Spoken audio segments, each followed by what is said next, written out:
निवृत्तिर्भगवान हरः सोपानो भगवान ब्रह्मा मुक्ताख्या ब्रह्मचित्कला।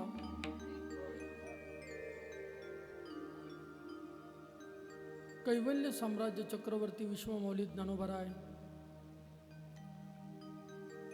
विश्वगुरु श्री निवृत्तीनाथ महाराज, सोपान काका महाराज, आदिशक्ती मुक्ताबाई महाराज, त्याचबरोबर संत श्रेष्ठ चोखा महाराज, या सर्व महापुरुषांच्या चरणावर कोटी कोटी वेळा नमन करून आजच्या द्वितीय दिवसाच्या कथेला प्रारंभ करूयात. आपण मुक्ताबाईंचं जीवनचरित्र कथा श्रवण करण्याकरता या ठिकाणी उपस्थित झालेलो आहोत. कालही मी बोलून गेलो, हे संत चरित्र ऐकणं, ज्या दिवशी आपल्याला संत चरित्र श्रवण करावं वाटेल आणि ज्या दिवशी आपल्या कानावर संत चरित्र पडेल तो दिवस भाग्याचा आहे. आजीचा सुदिन दिवस भला, जे संत चरित्र ग्रंथ देखील. बरोबर आहे की नाही? तो दिवस भाग्याचा आहे ज्या दिवशी आपण संत चरित्र श्रवण करू. संतांचं चरित्र श्रवण झालं पाहिजे, संत चरित्र ऐकलं पाहिजे. काय फायदा होतो संत चरित्र श्रवण केल्याचा? ऐका, संतांचं चरित्र ऐकल्याबरोबर आपली संतांनी जशी वाटचाल केली तशी वाटचाल आपली सुरू होते.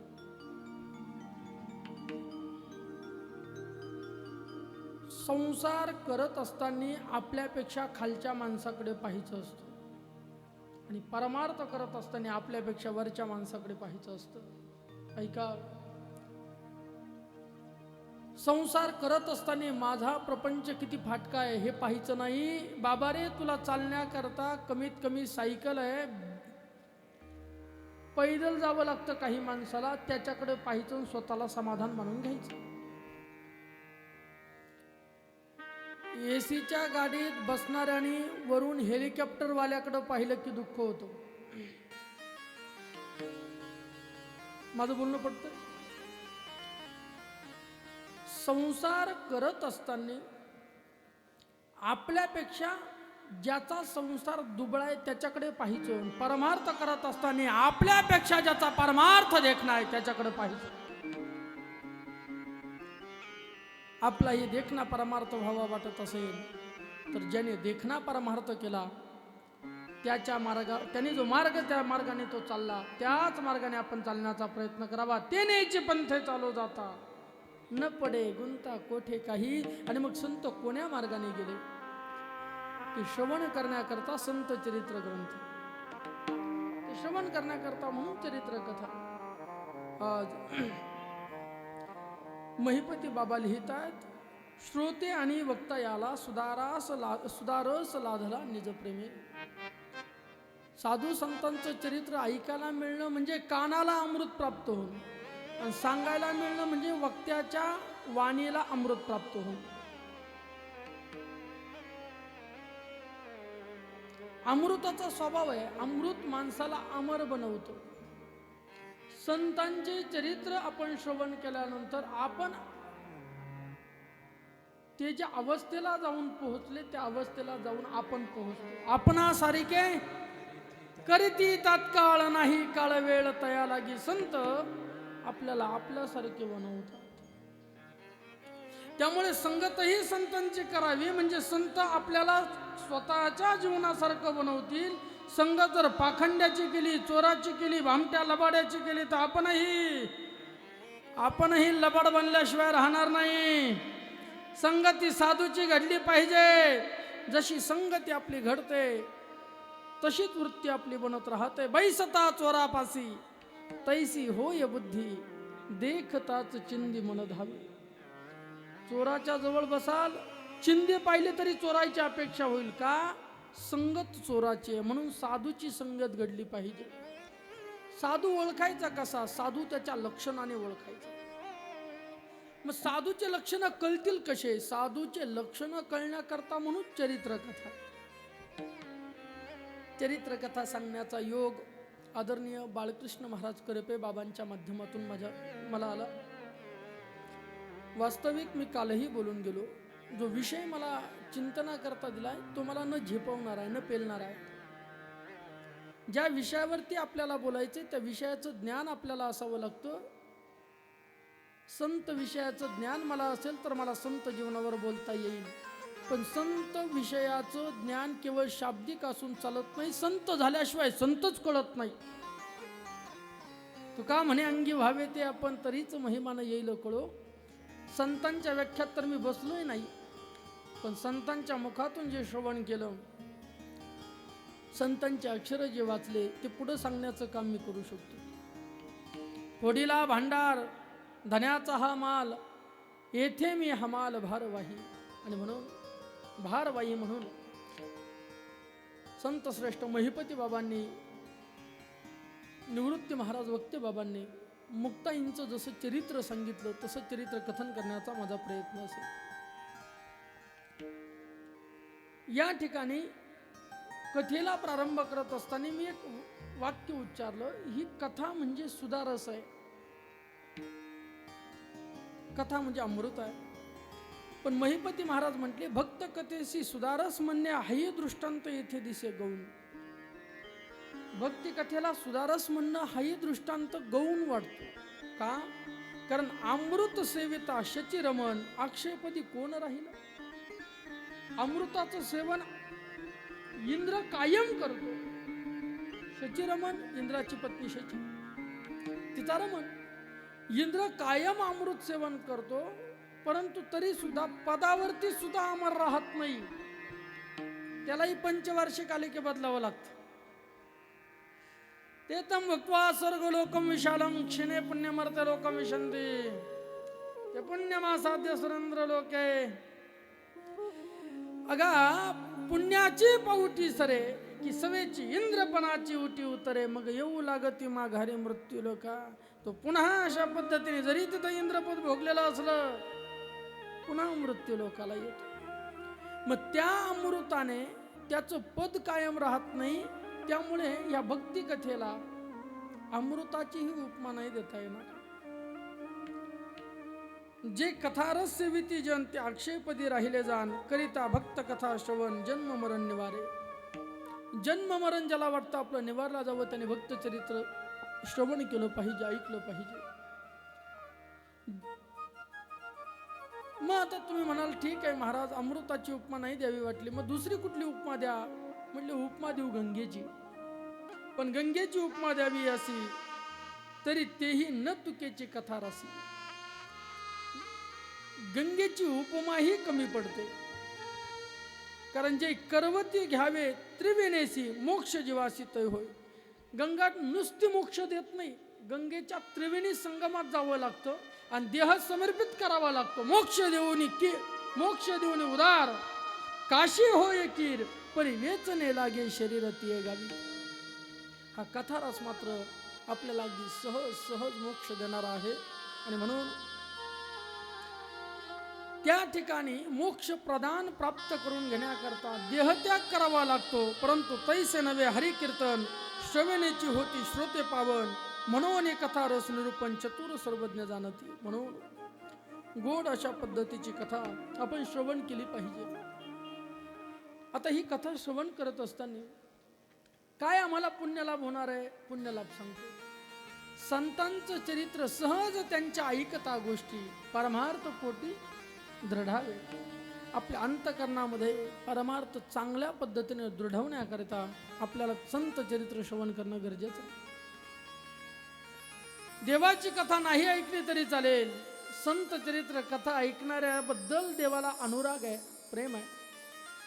ते मज प्राणाही परवते आवडते मज निरुते. जे भक्त चरित्राचे प्रशंसते, जे भक्ताच्या चरित्राची प्रशंसा करतात.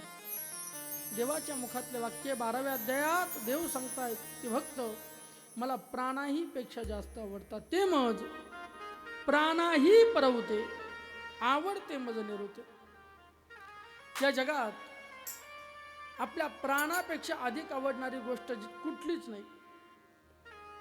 प्रत्येकाला आपला प्राण आवडतो आणि प्राणामुळे इतर लोक आवडतात. दृष्टांत देतो. पंचदशी नावाचा ग्रंथ बरं का प्रकाश बाबा, पंचदशी नावाचा ग्रंथ, त्याच्यात श्लोक आला, श्मश्रु कंठक वेदन बाल्य रोदति तत्पिता चुंबते वनसा प्रीती बालार्थे स्वार्थ एवसा. लहान लेकरू पाळण्यात घातलेलं असतं आणि पाळण्यात घातलेल्या लेकराला उचलून घेतो बाप. दाढी केलेली नसते, दाढीचे केस त्याच्या गालाला टोचतात, तरी सुद्धा त्याचा बाप त्याचा मुका घेतो. श्मश्रु कंठक वेदन बाल्य रोदति परंतु तत्पिता चुंबते एव, परंतु त्याचा बाप त्याचं चुंबन घेतो. मला सांगा, बाळ रडतं म्हणजे आनंद होतो म्हणून रडतं का? त्रास होतो म्हणून बाळ रडतं, पण तरीही बाप मुका घेतो का? मुका घेतल्याने बापाला आनंद होतो. म्हणजे त्याच्या त्रासाचा विचार करत नाही, मला आनंद होतो म्हणून त्याच्यावर प्रेम करतो. बायको नवऱ्यावर प्रेम करते, नवऱ्यावर प्रेम केल्यानंतर तिला आनंद होतो म्हणून प्रेम करते. चुंबते वनसा प्रीती बालार्थे स्वार्थ एवसा. स्वतःसाठी. संपूर्ण जगाचा जर आपण विचार केला, संपूर्ण जगाचा विचार, सगळ्याची प्रीती ही प्राणावर असते. प्राणाचा विषय येतो त्यावेळेला कुठलंही पात्र समोर टिकू शकत नाही.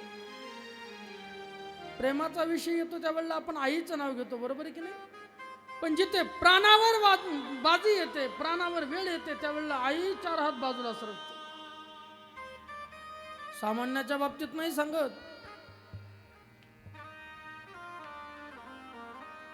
काही गोपाळ धावत आले, मैया मैया मैया. काय झालं? तुझा कृष्ण. काली या डोहामध्ये त्याने उडी टाकली, धावतच आली, माझा कृष्ण माझा कृष्ण माझा कृष्ण. कालियाच्या डोहाजवळ आली, कृष्ण पाण्यात गेला हे कळाले. माता पुढे सरकली आणि पायाखालची थोडी वाळू सरकली की मग माता मागे सरे माया बाबोला बाबोले, मागे सरे माया बाबोला बाबोले.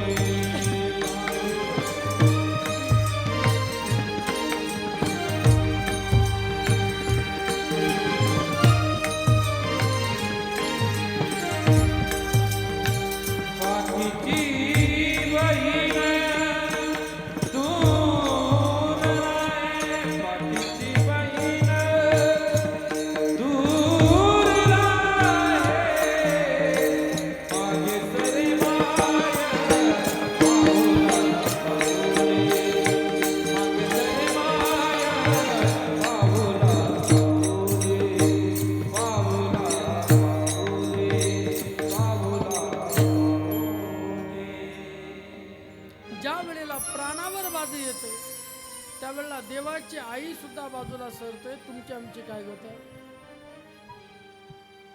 एक दिवस अकबर बिरबल रस्त्याने चालले होते.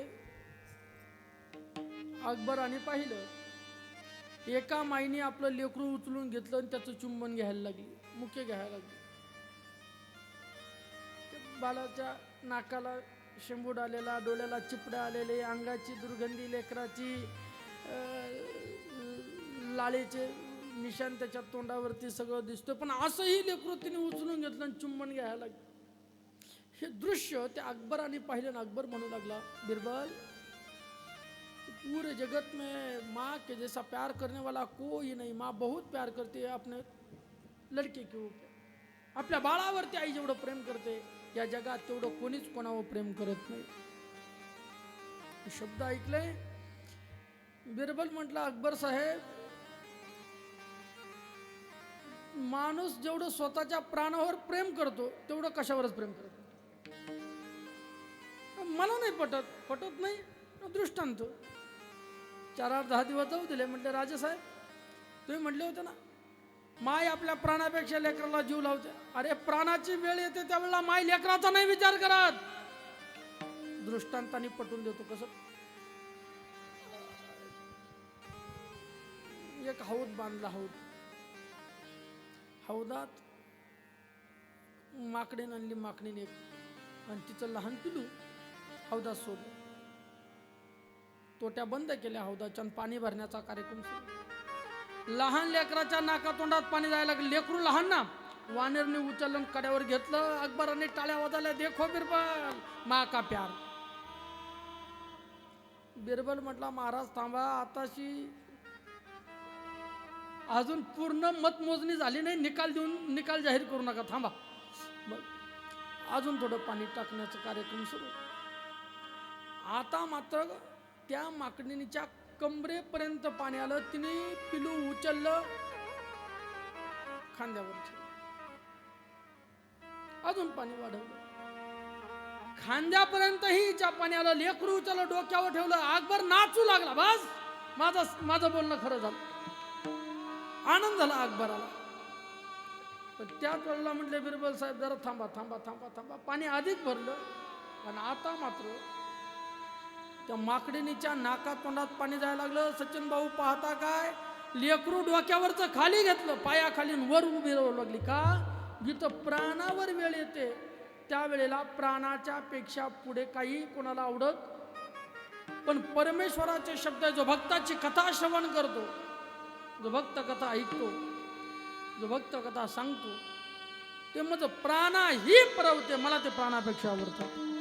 आपल्याला जर देवाला प्रिय व्हायचं असेल, देवाचं लाडकं व्हायचं असेल, देवाने आपल्याला आपलं म्हणावं असं वाटत असेल, तर भक्त चरित्र कथा ऐकली पाहिजे, सांगितली पाहिजे.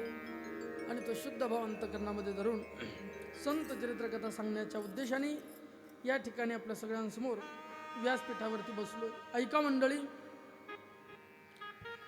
मुक्ताबाईचं जीवनचरित्र आपण पाहतोय. काल वंशावळ सांगितली. हरिहरपंत जावळे, त्यांना 3 अपत्य, रामचंद्रपंत, केशवपंत, मोहनाबाई. रामचंद्रपंतांना गोपाळपंत नावाचा मुलगा, गोपाळपंतांना त्र्यंबकपंत नावाचा मुलगा, त्या त्र्यंबकपंतांना गोविंदपंत नावाचा मुलगा. या गोविंदपंतांनी गायत्री मंत्राचं पुरस्चरण केलं. त्या गायत्री मंत्राच्या पुरस्चरणाचा प्रभाव विठ्ठलपंतांचा जन्म गोविंदपंतांच्या पोटी झाला. तसं जे त्र्यंबकपंत आहेत हे गोरक्षनाथाचे कृपांकित होते, शिष्य होते. आपल्या गुरु महाराजांनी या गावामध्ये कोणीतरी एक शिष्य तयार केला आहे. त्या शिष्याची आपणही भेट घ्यावी या उद्देशाने गहिनीनाथ महाराज गावात आले. आपे गावात आले. गावात चौकशी केली. गोरक्षनाथ महाराज आमचे गुरु महाराज इथे आले होते. गुरु महाराजांनी एक शिष्य इथे तयार केला, त्र्यंबकपंत. कुठेही घर त्यांचं आहेत का त्र्यंबकपंत हयात? म्हणजे त्र्यंबकपंत हयात नाहीत, त्र्यंबकपंतांची समाधी आहे. भक्त त्र्यंबकपंत मूळ पुरुषादी, जयाची समाधी आपे गावी. त्र्यंबकपंतांच्या समाधीचं दर्शन घेतलं. त्र्यंबकपंताच्या घरी आले. घरामध्ये त्र्यंबकपंतांची सुनबाई होती, निराबाई. निराबाईला पाहिलं.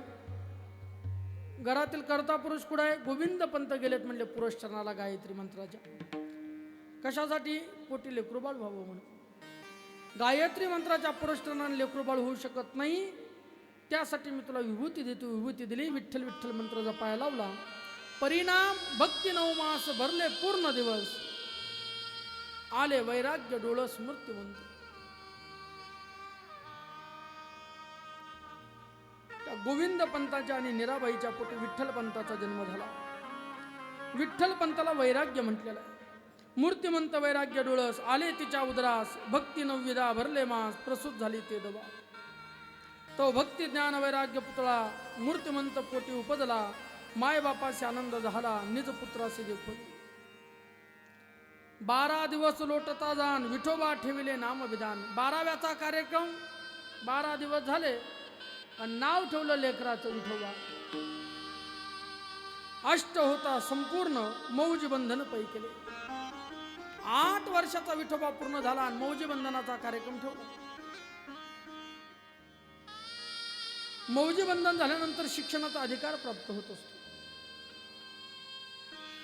मग केले वेदशास्त्र करुणी पठण. काव्य व्याकरणी झाला निपुण. मनात इच्छा धरली त्यांनी तीर्थाटन करावे. गुरुग्रही गेले. गुरुग्रही जाऊन अध्ययन केलं. आता गुरुच्या घरी जाण्याची पद्धत राहिली नाही. गुरुलाच घरी बोलवलं जातं. आणि त्यालाही पैसा भेटतो म्हणून ते शिकवायला घरी येतो.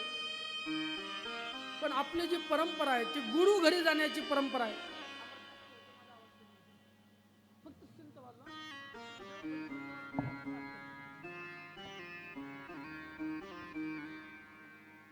गुरुच्या घरी गेलं पाहिजे शिक्षणाकरिता. भगवान कृष्ण परमात्मा गुरुगृही गेले. रामचंद्र प्रभू गुरुगृही गेले. गुरुग्रह गये पडन रघुराई, गुरुग्रह गये पडन रघुराई.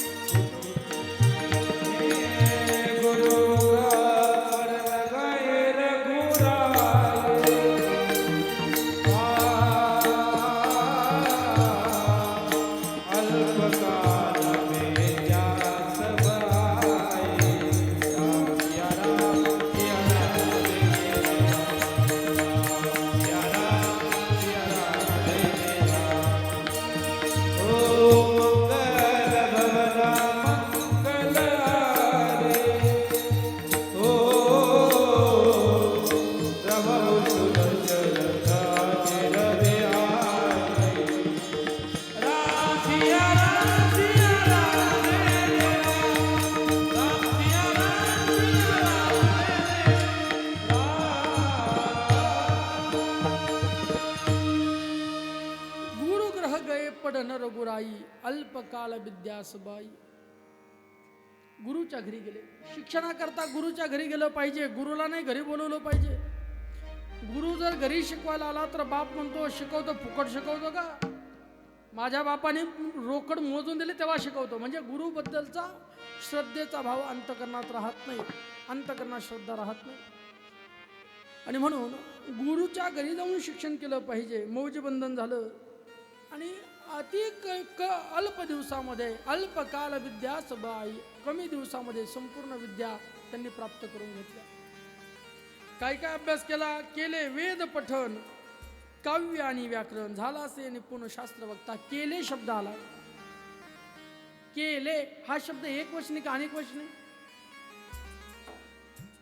एका वेदाचा जर अध्ययन केलं असतं तर तिथे केला शब्द आला असता. इथे केले शब्द आला म्हणजे चारही वेदाचा अभ्यास केला. केले वेद पठण, काव्य आणि व्याकरण. काव्यही केलं, व्याकरणाचाही अभ्यास केला. आणि नुसता अभ्यास केला नाही, झाला असे निपुण शास्त्र वक्ता. निपुण झाले. नुसतं शिक्षण घेणं वेगळं आणि निपुण होणं वेगळं. जोग महाराज वारकरी शिक्षण संस्था, संस्थेमध्ये 4 वर्षाच्या अभ्यासक्रमाकरता विद्यार्थी बसतात. मग त्यामध्ये प्रकार आहे. काय म्हणतात नाही, मी 4 वर्ष वाया घालवतोय ना, तर हे वाया घालवणार नाही. या 4 वर्षामध्ये अभ्यासच करेल. 4 वर्ष मी वेळ देतो ना संस्थेला, 4 वर्ष मी अभ्यासच करेल. एक वर्ग असा असतो, जाऊ दे बा आता काही का होईना, कमीत कमी 4 वर्ष सुटलं, महाराजांच्या आश्रमात राहायला मिळालं, गुरु महाराजाच्या मुखातून ग्रंथ ऐकायला मिळाले, कमीत कमी 4 वर्ष पूर्ण करूयात. कुठेतरी संस्थेत शिकलो हे अभिमानाने सांगता येईल. अशा दृष्टीने काही राहतात. काही विद्या कमी दिवसात प्राप्त करून घेतात आणि काही नर्मदेच्या गोट्यासारख्या असतात. अभ्यास होत नाही. आता माझी ही आळंदीला संस्था आहे, 30-35 विद्यार्थी. मग आलेले सगळेच तयार होतात असं नाही. काही शिकतात ज्याच्या त्याच्या बुद्धीनुसार. पण विठ्ठलपंतांची बुद्धी इतनी मेधावी होती. केले वेद पठण, काव्य आणि व्याकरण. झाला असे निपुण शास्त्र वक्ता. संपूर्ण पाठांतर काव्य व्याकरण अभ्यास झाल्यानंतर घरी आले. आईला वडिलांना दर्शन घेतलं. काही जणांचं एकच टिपण पाठ असतं, घरी मायबापाच्या कंबड्यात लाता घालतं, वाकत नाही मायबापाच्या चरणावर. पण वेद पठण आधी करून अभ्यास सगळं करून आले, मायबापाच्या चरणावर लीन झाले, नमस्कार केला.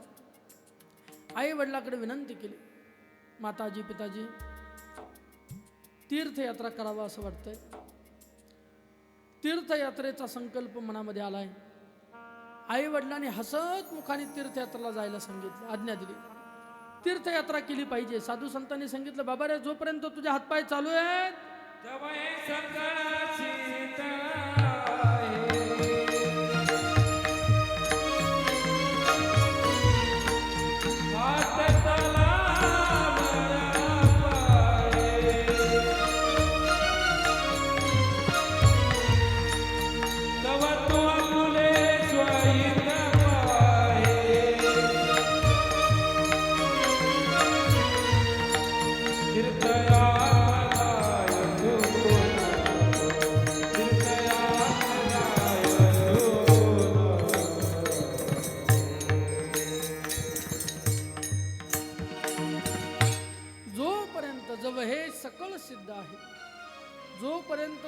हातपाय चालू आहेत ना बाबा, तोपर्यंत तू काय कर, तीर्थयात्रा कर. मदलसनेही आपल्या लेकराला सांगितलं, बाळा तू तीर्थयात्रेला हिंड, तीर्थयात्रा कर. तीर्थयात्रा केली पाहिजे. का? तीर्थयात्रेमध्ये वेगवेगळ्या पद्धतीचे साधू भेटतात म्हणून तीर्थयात्रा करावी. साधूनेही तीर्थयात्रा करावी. का? तीर्थाला पवित्र करण्याकरता. सामान्य माणसाने त्या तीर्थामध्ये स्नान करून तीर्थातलं तीर्थत्व बंद झालं असतं, मंद झालं असतं. मग तीर्थाला तीर्थत्व देण्याकरता साधूने फिरत राहावं, तीर्थ पावन करीत राहावं. तीर्थ कुर्वंती तीर्थानी नावाचं नारद भक्ती सूत्रात एक सूत्र आलंय. ते तीर्थालाही तीर्थ होतात. तीर्थासी तीर्थ झाला तोची एक, तीर्थाला तीर्थ स्वरूप ते होतात. ऐका, तीर्थयात्रेला जाण्याचे शब्द गोविंदपंत निराबाईने ऐकले. एकुलते एक लेकरू, विठ्ठल नाव त्याचं. अभ्यास केलाय, इतक्या दिवस अभ्यासाकरता बाहेर राहिलाय आणि आता तीर्थयात्रा करण्याकरता लेकरू बाहेर जातोय. एखाद्या मायबापांनी लेकरू पाठवणं, 15 दिवसाचं शिबिर असेल तर मायबाप पाठवत नाही. तू 15 दिवसाच्या शिबिराला मायबाप पाठवत नाही. तिथं शिक्षण करून लेकरू आलंय आणि तीर्थयात्रेला चाललंय. मायबापाने अनुमती दिली, जा. उलट अर्थी आनंद झाला. का? तीर्थयात्रा करायची इच्छा कोणाच्याही अंतकरणाला होत नाही. विषयी पुरुषाला तीर्थयात्रा आवडत नाही, देवधर्म आवडत नाही, कथा कीर्तन आवडत नाही. ज्याच्या चित्ताला वैराग्याने काय त्याला म्हणतात, एक झालर घातलेली आहे, त्याच्याच चित्ताला कथा कीर्तन आधी गोड लागतात. जोपर्यंत वैराग्य नाही तोपर्यंत मनुष्य शरीर उपयोगाचं नाही. वैराग्य नुपजे चित्तास तरी वाया गेला शास्त्राभ्यास. वैराग्य जर अंतकरणामध्ये नसेल तर केलेला सगळा अभ्यास वाया गेला. प्रकाश महाराज, थोर कर्ण बधिरास असोनी काय उपयोगी. एकाचे कान बरेच लांब लांब, सुपाय आवडले एक एक कान, पण बहिरा आहे, काय उपयोग. कान मोठे आहेत, ऐकायलाच येत नाही, उपयोग काय. तसं अभ्यास भरपूर केला पण वैराग्य चित्तात नसेल तर उपयोग काय. महिपती महाराजांची भाषा की मयुराची अंगी जाण सर्वत्रची दिसती नयन परी एकले दृष्टीविन काय कारण तयाचे. मोर मोर मोराने पिसारा फुलवला तर त्याच्या पिसाऱ्यावरती असंख्य डोळे, पण त्याचे मुख्य डोळे जर त्याला 2 नसतील तर वर असलेल्या 1000 डोळ्याचा काय उपयोग आहे. तसं सगळ्या गोष्टीने परिपूर्ण असेल, दररोज कीर्तनाच्या त्याला तारखा असतील, 4 व्हीलर गाडीत फिरत असेल, पण वैराग्य त्याच्या ठिकाणी नसेल तर काय उपयोग आहे. काय कारणच याचे. आजाकंठीचे वाढले स्तन. जसं आजाकंठी बोकड असतं. बोकड, त्या बोकडाच्या गळ्याला 2 स्तन असतात. स्तन, ते स्तन दूध देतात. घरी पाहुणे आल्यानंतर माणसं ते स्तन पाजतात, पिळतात स्तन. ते वाढलेले स्तन काय कामाचे. ते जसे व्यर्थ आहेत की साबरी वाढीनल्या सरळा वरी फळ ना आतू बोकडा. जैसे स्तन झाले गळीये शेळीये जैसे. जसं शेळीच्या गळ्याला स्तन असतात ते निरर्थक आहे, तसं वैराग्य नसेल तर निरर्थक आहे. की साबरीचे दाटले वन, साबरीचं वनच्या वन दाटलं, चन्नाचं नाही साबरीचं, काय कामाचं, ते उपयोगाचं नाही. की गोरियाचे सुंदर गायन. गोरिया म्हणजे गारुडी. हरिण वगैरे पकडण्याकरता जे पारधी जातात, हरिण काय करतो, बासुरी वाजवतो. हरिण शब्द विषयाला इतकं बोलतो की ते ऐकत कधी त्या पारध्याच्या जवळ जातो त्याला कळत नाही. आणि जवळ आलेलं पाहिलं की पारधी बरोबर बाण मारतो आणि त्याचा वध करतो, मरण पावतं. कुरुंग, मातंग, पतंग, भ्रमर आणि मीन असे 5 जण सांगितले. 5 विषय 5 जणांच्या घाताला कारणीभूत ठरला. एकेका विषयाचं सेवन करणारा एक जण जर मृत्यूला सामोरा जात असेल, 5 विषयाचं सेवन करणारे तुम्ही आम्ही, आमची काय गत होईल.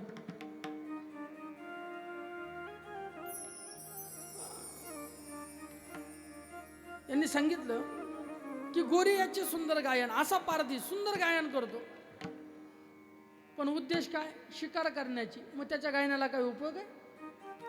की तारुण्यपणे विधवेचे एक महिला खूप सुंदर पण विधवा झाली. आता तिच्या तारुण्याला काही उपयोग आहे?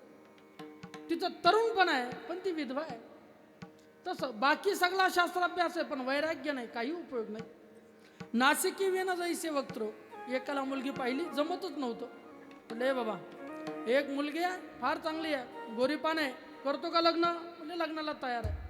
पण म्हटले अडचण आहे एक. काय अडचण? तिला नाक नाही म्हटले. नाक नाही तेरे वाया गे, वाया गे, नाक नाही तेरे वाया गेले. काय करावी ती भक्ती सरचने, काय करावी ती भक्ती सरचने. नाक नाही तेरे वाया गे, वाया गे, नाक नाही तेरे वाया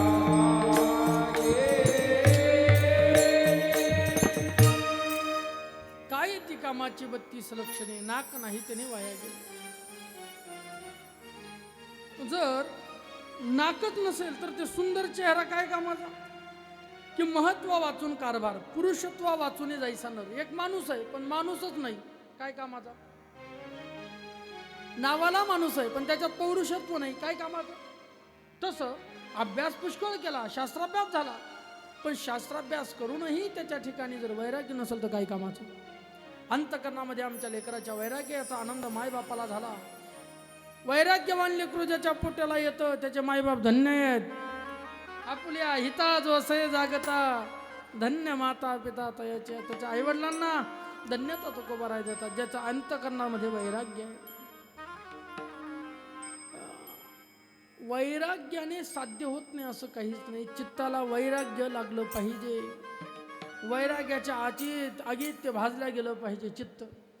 एकदा वैराग्य निर्माण झालं, जर वैराग्य नसेल तर तेवी शास्त्राभ्यास उदंड केला आणि अनुताप चित्ताशी न झाला, जेवी बक अनुष्ठाने बैसला मत्स्य गिळावया कारणे. जसा माशाला गिळण्याकरता बगळा बसतो, त्याचा उद्देश फक्त मासा गिळणं असतो, अनुष्ठान तर तो करतो. तसं वैराग्य जर चित्तात नसेल तर केवळ समाजाची दिशाभूल तो करू शकतो.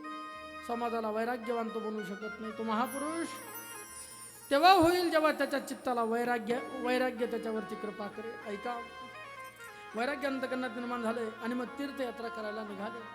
तीर्थयात्रे सुखे जाऊ, वाचे विठ्ठल नाम गाऊ, संता संगे सेऊ वासुदेव धनीवरी. तीर्थयात्रा घडली पाहिजे. तीर्थयात्रा करत करत निघाले. मग कुठे कुठे गेले दर्शनाला? प्रथम गेले गोमती द्वारकेला. तिथे कृष्णाचं दर्शन घेतलं.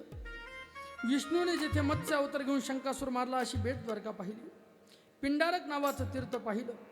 पोरबंदर पाहिलं. कृष्ण रुक्मिणीचा जिथं विवाह झाला तिथे मूळ बाधव तीर्थ पाहिलं. भालुका तीर्थ पाहिलं. सरस्वती, इरणा आणि कपिला या 3 महान नद्याचा संगम जिथं झाला तिथं प्रभास तीर्थ पाहिलं. त्रिवेणी संगम करून अलाहाबाद म्हणजे प्रयागाला आले, जिथे 2 नद्यांचा संगम पाहिला. सरस्वतीची भावना तिथे करावी लागते. यमुना आणि गंगा तिथे प्रत्यक्षात दिसते. प्रभास वगैरे सगळे तीर्थ करत करत निघाले. पुढे सोरटी सोमनाथ पाहिलं, मुचकुंदाची गुफा पाहिली आणि मग मात्र आले नाशिकच्या सप्तशृंगीच्या दर्शनाला. सप्तशृंगी मातेचं दर्शन घेतलं. अरुणावरुणाचा संगम पाहिला. नाशिकला येऊन कपालेश्वराचं दर्शन घेतलं. पंचवटीला आले आणि मग तेथून लक्षात आलं आता आपण त्र्यंबकेश्वरला जावं. त्र्यंबकेश्वरला आले. असं त्र्यंबकेश्वर जिथं गंगेचा उगम झाला, जी नुसती गंगा मुखाने आपण म्हटलं गंगा गंगा गंगा तरी आपले सगळे पाप भंगा जातात, म्हणजे लयाला जातात. वाचे म्हणता गंगा गंगा सकळ दोष जाती भंगा. तिथे एक मोठा पर्वत आहे, त्या पर्वताचं नाव ब्रह्मगिरी. तो पर्वत जर डोळ्याने पाहिला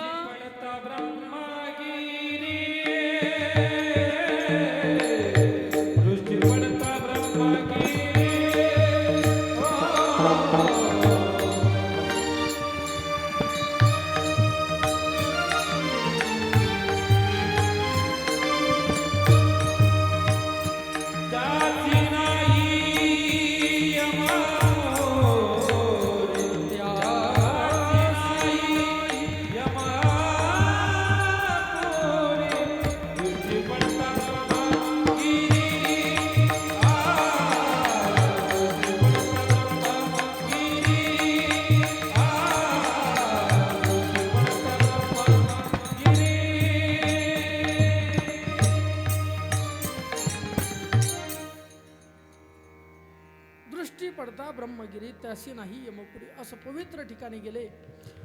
त्र्यंबक राजाचं दर्शन घेतलं. त्र्यंबक भगवान म्हणजे महादेव. त्या महादेवाच्या अंतकरणामध्ये प्रेम दाटून आलं का हा विठ्ठल मला भेटायला आलाय. किती वैराग्य, किती विद्वान, किती निष्ठा, किती तीर्थयात्रा, किती तप, हे सगळं पाहिलं. आणि त्या त्र्यंबकेश्वर भगवंताला वाटू लागलं की मला जर अवतार घ्यावा वाटला तर मी याच्याच पोटी घेईन. आणि म्हणून त्या त्र्यंबकेश्वर भगवंताने पहिला अवतार धारण केला निवृत्ती महाराजाच्या रूपाने विठ्ठलपंताच्या पोटी. आपला चरित्र भाग बघायचा. तिथून पुढे वाटलं की आपण भीमाशंकरला जावं. त्र्यंबकेश्वरवरून भीमाशंकर आले. तिथे ज्योतिर्लिंगाचं दर्शन घेतलं. भीमा नदी पाहिली, मग स्मरण झालं. भीमा पाहिली की मग भीमेच्या तिटावरती असलेलं पंढरपूरला गेलं पाहिजे. म्हणून भीमाशंकराहून पंढरपूरला जायला निघाले. आणि जाता जाता वाटेत असं पवित्र गाव लागलं जिथं 84 सिद्धांचा सिद्ध बेटात मेळा राहत होता. आळंदी हे गाव. आळंदी हे गाव पुण्यभूमी.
तीर्थक्षेत्र बघितलं.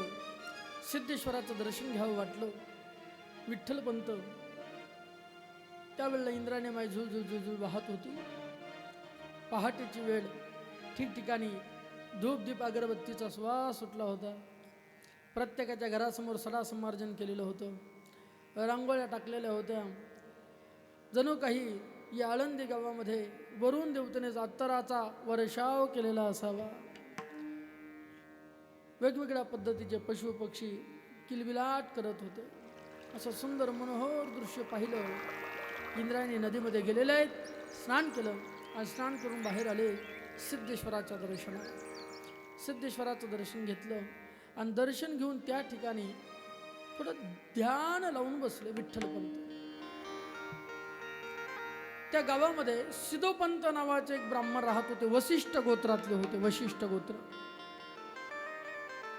वासिष्ठ गोत्रे असलेले ते सिद्धोपंत दर्शनाकरता सिद्धेश्वराचे आले. सिद्धेश्वराचं दर्शन घेतलं आणि समोर पाहिलं कुणीतरी तेजपुंज, दिव्य तेजपुंज मदनाचा पुतळा परब्रह्म केवळ बोलत असे असा महात्मा बसला. महापुरुष त्याच्या दिसण्यानेच आपली ओळख करून देत असतो. दर्शने प्रशस्ती पुण्य पुरुष हा. काही काहींचे चेहरे पाहिले का 12 वाजलेले चेहऱ्यावर. पण महापुरुष 70-75 गाठू द्यात. महापुरुष समोर पाहिला की तो महापुरुष पाहिल्याबरोबर आपोआप डोक्यावरची पगडी खाली उतरते. मस्तक त्यांच्या चरणावर लोटांगण केलं जातं. त्यांना लोटांगण केलं जातं. दर्शन घेतलं जातं. चरणावर ठेवलं जातं. दर्शनी प्रशस्ती पुण्य पुरुष हा. मनुष्य पुण्यवान कशाने ओळखायचा? त्याच्या चेहऱ्यावरती अष्टसात्विक भाव दिसतात. त्याचा चेहरा पाहिला की मनामध्ये आल्हाददायक वातावरण निर्माण होतं. त्याचा चेहरा पाहिला की मनाला प्रसन्नता वाटते. त्याचा चेहरा पाहिला की प्रत्येकाला वाटतं हा माणूस आपलाच आहे. त्याच्याबद्दल जवळीकता मनामध्ये निर्माण होते. त्याच्याविषयी प्रेम अंतकरणात वाढू लागतं. समजायचं तो मनुष्य पुण्यवान आहे. ब्राह्मणी शरीराचा दिसतो. तेजपुंज शरीराचा. ध्यान लावून बसला. कोण महात्मा जाऊन बघावं. सिद्धोपंत त्या ब्राह्मणाजवळ अर्थात विठ्ठलपंतांजवळ आले. अहो ऐकलत का? कोण आपण? मी विठ्ठलपंत. कोण्या गावचे? आपेगाव.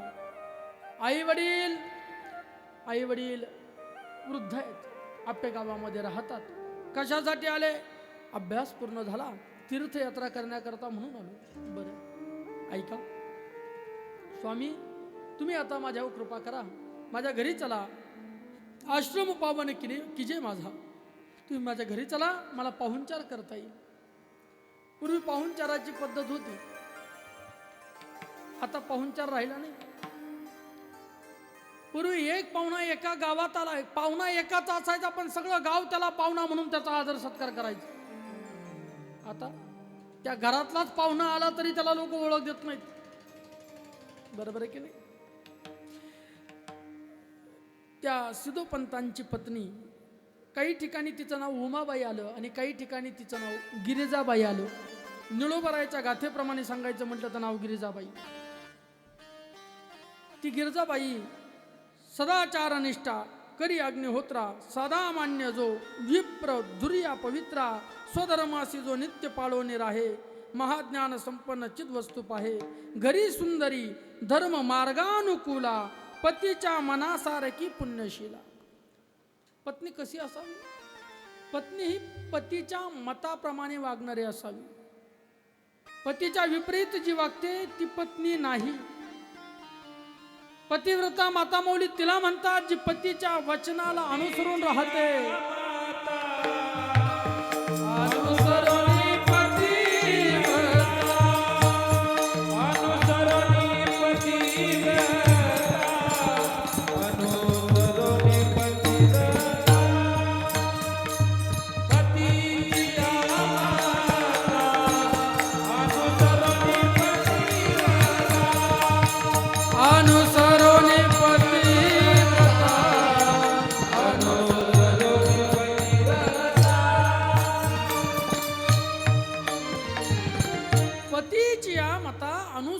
पतिव्रता. पतिव्रता माऊली पतीच्या शब्दाला ना म्हणत नाही, पती जसं म्हणेल तशी वागते. आजकाल बाया नवऱ्याचं ऐकत नाहीत. मी म्हणेल, विनंती आहे, ज्या वेळेला शिव पार्वतीचा विवाह झाला त्यावेळेला पार्वतीच्या आईने देखील उपदेश केला होता, पार्वती करवू सदा शंकर पद पूजा, नारी धर्मपती देव ना दूजा. नारीसाठी तिचा पती हाच परमेश्वर असतो, तिने परमेश्वर म्हणून त्याची सेवा करावी. एखादा जर नोकर असेल तर त्यांनी स्वामीला देव मानावं, एखादा शिष्य असेल त्याने गुरुला देव मानावं, एखादा पुत्र असेल त्याने पित्याला देव मानावं, एखादी पत्नी असेल तिने पतीला देव मानावं. स्वामी काज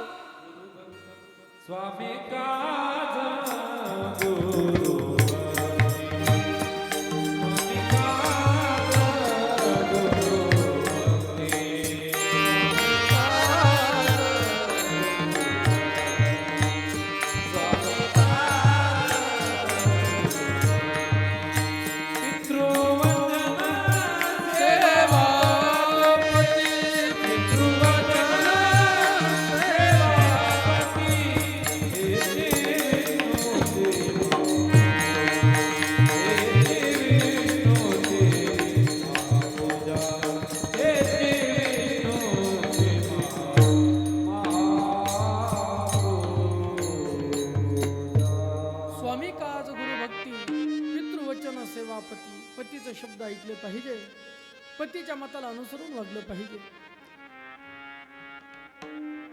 सिद्धोपंतांची पत्नी गिरिजाबाई उमाबाई सिद्धोपंतांच्या शब्दाला अनुसरून अशा पद्धतीने चालणारी होती. सिद्धोपंतांनी विठ्ठलपंतांना बोलवलंय, घरी चला. घरी आलेले आहेत, आवाज दिला, गिरिजे अगं पाहुणे आलेत घरी. घरी पाहुणे आल्याबरोबर हातपाय धुवायला पाणी बाहेर दिलं, प्यायला पाणी दिलं. त्यावेळेला काय चाय कॉफी असेल तो सगळा पाहुणचार झाला.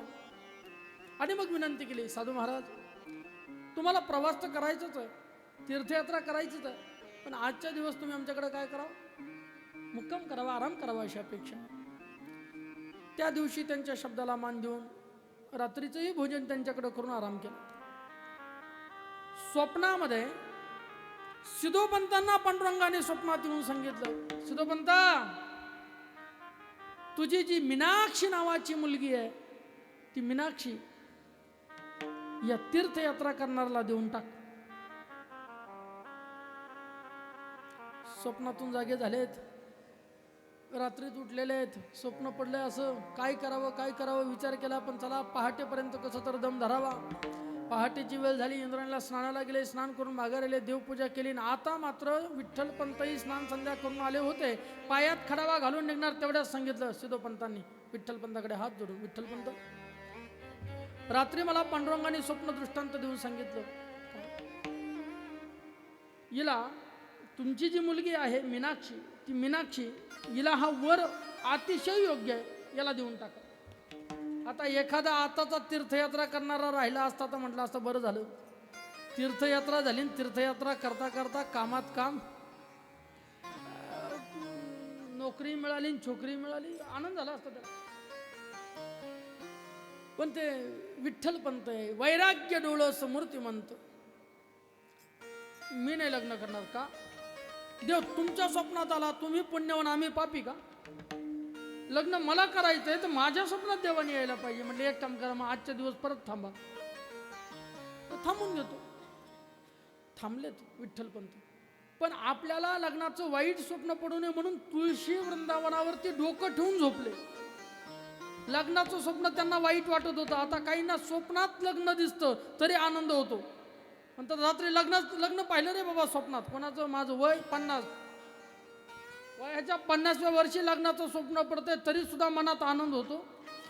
विठ्ठल पंताला लग्नाचं स्वप्न वाईट वाटू लागलं, म्हणजे हे स्वप्नच पडू नये म्हणून तुळशी वृंदावनावर डोकं ठेवून झोपले. पण भोग्य ते त्रिशुद्धी न चुकेन बुद्धी होणारी सारखी टाके. त्यांच्या स्वप्नामध्ये पांडुरंगाने हे दृष्टांत देऊन सांगितलं, भक्ती आणि ज्ञान वैराग्य आवडी वसती उघडी तुझ्या अंगी, मूर्तिमंत चारी जन्म हिच्या उदरी, म्हणून स्वीकारी आज्ञा माझी. म्हणून मी तुला आज्ञा करतो, हिच्या पोटी मूर्तिमंत चौघांचा जन्म होणार आहे.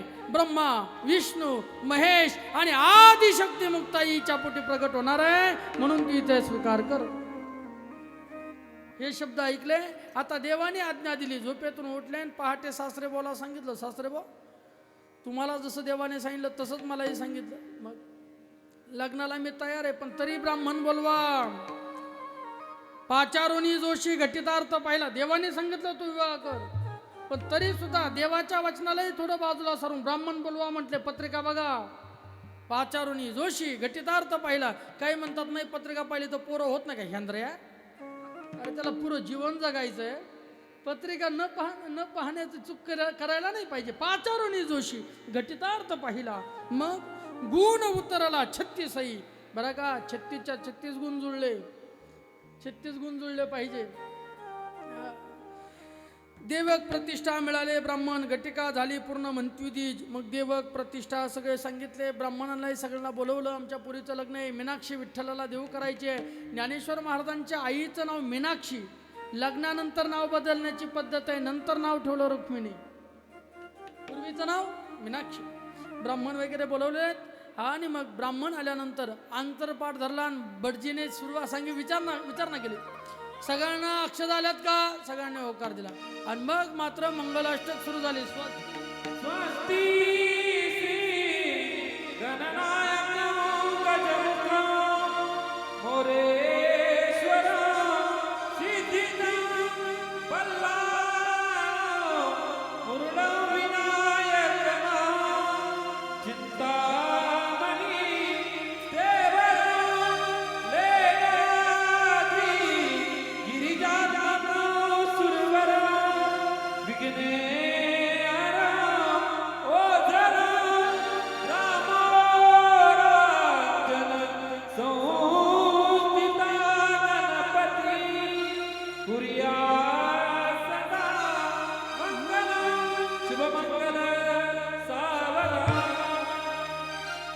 लग्न चांगल्या पद्धतीने पार पडलं.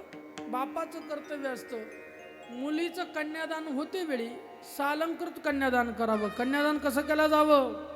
कन्यादान सालंकृत केलं जावं. सालंकृत कन्यादान पृथ्वी दानाचे समान.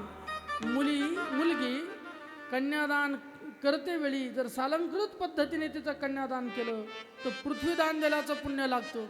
आजकाल मुली सुद्धा मुलीच्या बापाने विकायला काढल्यात, विकायला. सावधान मुलीच्या बापा हो, मुलगी विकाल तर पाप लागेल. कन्या गौजो करी कथेचा विकरा, चांडाळ तो खरा तया नावे. असी पत्र धारा छेदती सर्वांग तप्त भूमी अंग लोळविती. कन्येची विक्री, गायीची विक्री आणि कथेची विक्री करणाऱ्याला फार मोठं पापी म्हटलेलं आहे. कन्या विक्री करणारा ही पापी आहे. जेवढा तो पापी तेवढाच कथेची विक्री करणारा पापी आहे, तेवढाच गायीची विक्री करणारा पापी आहे. कन्या, गौ आणि कथा या तिन्हीची विक्री होता कामा नये. काय करावं महाराज, संप्रदायातही कथेची इतकी विक्री सुरू झाली, इतकी विक्री सुरू झाली, परवडत नाही म्हणतो, परवडत नाही. काय दिलं शिक्षण घेण्याकरता खरंच आपण गुरु महाराजांना? खरं सांगा ना, काय दिलं? असं जर चालू राहिलं तर ठिकठिकाणचे सप्ते बंद पडतील आणि त्याला कारणीभूतही कीर्तनकार राहतील. कीर्तनकार सप्ते बंद पडायला. कथेची, कीर्तनाची नाही विक्री करायला पाहिजे महाराज. कथेची विक्री करणारा हा कथेची विक्री करतो म्हणजे माईची विक्री करतो. कारण आमची हरिकथा माऊली हे अनेकासी पांगिले. हरिकथा ही जर तो आई मानत असेल तर कथेची विक्री म्हणजे आईची विक्री असू द्या. कन्याचं दान घडलं पाहिजे. कन्यादान शब्द आहे, सालंकृत कन्यादान झालं आणि मग मात्र आता म्हटले, एखादा म्हटलं असतं चला लग्न झालं आता आपण जाऊ हनीमूनला, लोणाळा खंडाळा कुठेतरी फिरायला जाऊ, बरोबर आहे की नाही? पण त्यावेळेला विठ्ठलपंत वैराग्यवान, विठ्ठलपंतांनी सांगितलं माझी तीर्थयात्रा अपूर्ण राहिलेली, मी तीर्थयात्रा पूर्ण करून येतो. तीर्थयात्रा पूर्ण झाली की मग आपण जाऊ. आता काही लोक म्हणतात लग्न झालं कधी, काही म्हणतात ज्येष्ठात झालं, काही म्हणतात ज्येष्ठाच्या आधी झालं, नाही का, वैशाखात झालं, काही म्हणतात चैत्र वैशाख ज्येष्ठ आषाढ, पुढं आषाढीची वारी आलेली होती. ज्येष्ठात लग्न झालं नाही असं आपण म्हणू शकतो. का? याचं कारण आहे, विठ्ठलपंत पहिलेच म्हणजे ज्येष्ठ, मीनाक्षी सिद्धोपंतांची मुलगी पहिलीच म्हणजे ज्येष्ठ, आणि 3 ज्येष्ठ एकत्रित येत नाहीत म्हणून ज्येष्ठात लग्न झालं नाही. विवाहाच्या सरते शेवटी लग्न झालं, वैशाखाच्या सरते शेवटी लग्न झालं आणि मग मात्र तीर्थयात्रा करत पंढरपुरापर्यंत आले. पंढरपूरला येत असताना मीनाक्षी सोबत आहे, सिद्धोपंत सोबत आहे, उमाबाई म्हणजे गिरजाबाई सोबत आहेत. चंद्रभागेचं स्नान झालं. चंद्रभागेचा विधी आहे, प्रत्येक ठिकाणचा विधी सांगितला आहे. काही ठिकाणाचा विधी पिंडदानाचा आहे, काही ठिकाणचा विधी अन्नदानाचा आहे, आणि पंढरपूरचा विधी चंद्रभागे स्नान विधी तो हरिकथा. चंद्रभागे स्नान करावं आणि तिथं हरिकथा श्रवण करावी. चंद्रभागे स्नान केलेलं आहे, पुंडलिकरायाचं दर्शन घेतलं आणि पंढरपूरच्या पांडुरंगाच्या मंदिरात जाऊन पोहोचले.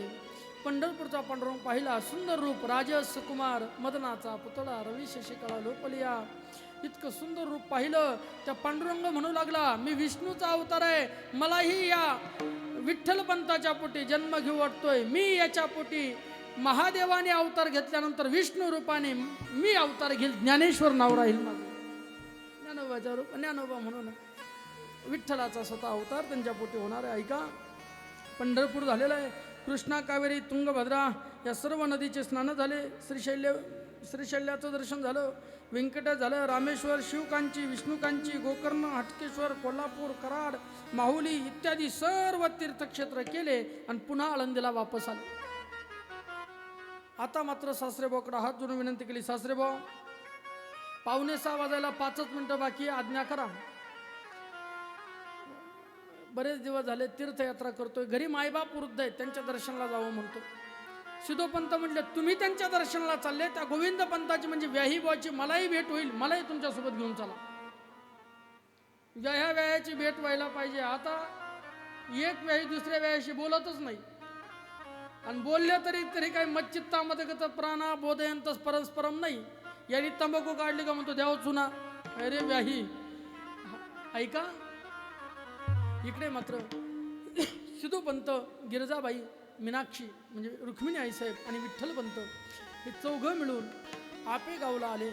आपेगावला आल्याबरोबर घराच्या बाहेर विठ्ठलपंत थांबले, मीनाक्षी बाहेर थांबली. सिद्धोपंतांना सांगितलं तुम्ही आज जा सासरे बा आणि माझ्या बापाला समजवा. डायरेक्ट पोरगी घेऊन आलो म्हटलं तर बाप बदडील ना. आताचं तसंच आहे. पुण्याला एकदा पोरगा शिकायला टाकायचाच खर्च आपण करायचा, ते लग्नच करून येतंय. नशीब येताना दोघंच येतात, तिघं येत नाहीत. असं द्यात.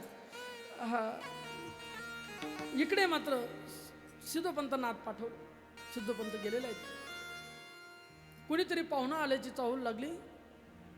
गोविंदपंत उठून उभे राहिले. कोण आपण? आळंदीवरून आलोय. सिद्धोपंत नाव. कशासाठी येणं केलं?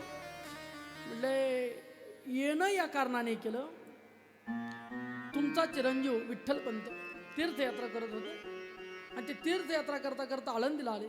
पांडुरंगाने माझ्या आणि त्यांच्या स्वप्नात येऊन सांगितलं मीनाक्षीचा स्वीकार करा. म्हणून माझी मुलगी मीनाक्षी मी तुमच्या पुत्राला देऊ केली, तुमच्या मुलाला देऊ केली.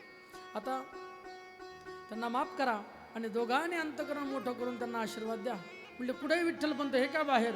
मग समोर घेतलेले आहेत. पुत्र स्मृशादुनी देखता नयनी आनंदला मनी म्हणे नामा. फार आनंद झाला. त्या रात्री भरपूर गप्पा छप्पा त्यांच्या झाल्या, पण आता त्या गप्पा छप्पा सांगायला वेळ शिल्लक राहिली नाही. आता पुढील कथा भाग उद्या अशा पद्धतीने बघूया. आजची कथा याच ठिकाणी विराम घेते. पुंडलिक वरदारी विठ्ठल श्री ज्ञानदेव तुकाराम ज्ञानोबा